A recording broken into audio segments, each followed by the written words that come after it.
आम्ही झुरळ आहोत, आम्हाला चिरडण्याचा प्रयत्न करू नका, अशा आक्रमक आणि उपरोधिक घोषणा देत सोशल मीडिया गाजवणारी कॉकरोच जनता पार्टी आता थेट दिल्लीच्या रस्त्यांवर उतरली आहे।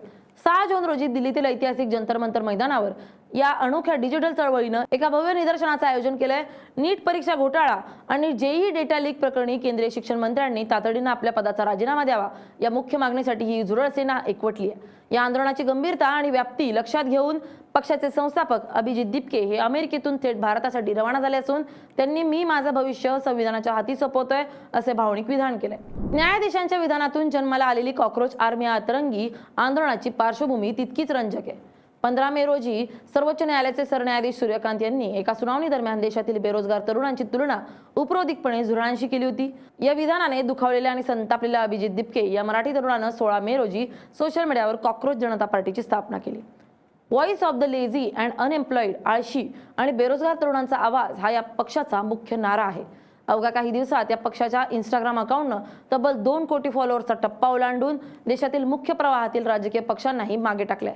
हे आंदोलन जितकं गंभीर आहे तितकंच ते जेनझी तरुणांच्या उपरोधिक आणि डिजिटल शैलीनं नटलेलं आहे। शिक्षण मंत्र्यांच्या राजीनाम्याची मागणी आंदोलनात होणार आहे। नीट पेपर फुटी प्रकरणी आणि अलीकडच्या जेईई डेटा लीक प्रकरणामुळे विद्यार्थ्यांचं भविष्य धोक्यात आलंय। या अपयशाची नैतिक जबाबदारी स्वीकारून शिक्षण मंत्र्यांनी तात्काळ पद सोडावं अशी आंदोलकांची मागणी आहे। जंतर मंतरवरील आंदोलनात कार्यकर्ते केवळ फलक घेणार नाहीत तर अनेक तरुण चक्क कॉकरोचचे कपडे घालून निषेध नोंदवणार आहेत।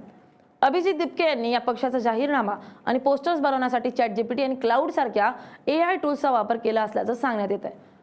आम्ही येथे कोणत्याही गुप्त कॉकरोच केअर्स फंड स्थापन करण्यासाठी किंवा जनतेच्या पैशांवर दाओसला सुट्ट्या घालवण्यासाठी आलेलो नाही। आम्ही फक्त सिस्टीमला विचारणार आहोत की आमच्या हक्काचा पैसा कुठे गेला, असं त्यांनी पक्षाचा अंतरंगी जाहीरनाम्यात म्हटलंय। सोशल मीडियावर या पक्षाचे सदस्य होण्यासाठी तरुणांची झुंबड उडाली असून पक्षानं सदस्यत्वासाठी काही मजेशीर निकष ठेवलेत।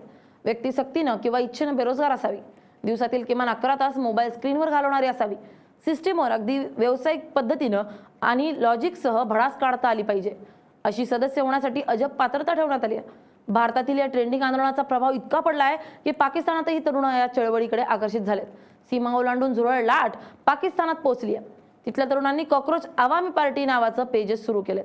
होय, आम्ही भारताची संकल्पना कॉपी केली आहे, कारण भारतात काय आणि पाकिस्तानात काय, तरुणांचं दुःख, बेरोजगारी, परीक्षा पद्धती सारखीच भंगार असल्याचं आपल्या बायोमध्ये लिहिलंय।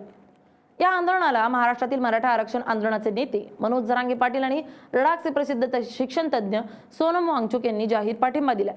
दरम्यान या आंदोलनाविरोधात आणि प्रतिबंधात्मक कारवाईसाठी दिल्ली उच्च न्यायालयात दाखल झालेली याचिका कोर्टानं फेटाळून लावल्यानं कॉकरोच जनता पार्टीच्या जंतर मंतरवरील आंदोलनाचा मार्ग मोकळा झालाय। सोशल मीडियाच्या स्क्रीनवरून सुरू झालेला हा डिजिटल संताप आता दिल्लीच्या जंतर मंतरवर काय वादळ उठवतो याकडे संपूर्ण देशाचं लक्ष लागलंय। Bureau report LS Marathi.